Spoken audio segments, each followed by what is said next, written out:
I'm Darlene Superville, and I cover the White House for the Associated Press. So the White House is getting all gussied up because the Australian Prime Minister is coming to town for a state visit, which includes an extravagant, lavish, black tie state dinner, which is considered one of the highest diplomatic honors that the United States can bestow on one of its allies. This will be the fourth state dinner of Biden's term. The first one went to France, followed by South Korea and India this past June. Australian Prime Minister Anthony Albanese is coming to the White House on Wednesday because President Biden, when he traveled to the Indo-Pacific region earlier in May, that trip was supposed to include a stop to Australia to meet with Albanese, but President Biden had to cancel that stop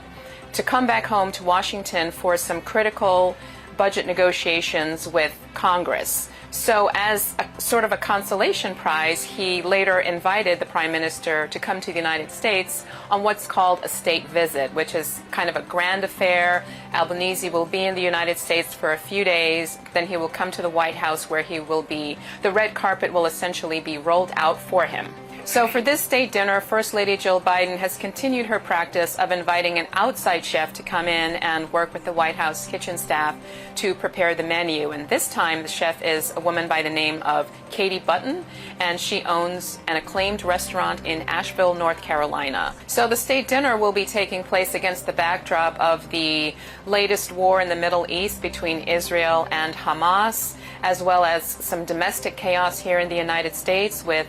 Republicans in the House of Representatives unable to settle on a new speaker 3 weeks after they got rid of the previous speaker. But the White House said postponing Albanese's visit was not an option because the visit and the talks that he and President Biden will have are part of the important diplomatic balancing act that all presidents have to do as they carry out their work on behalf of the American people.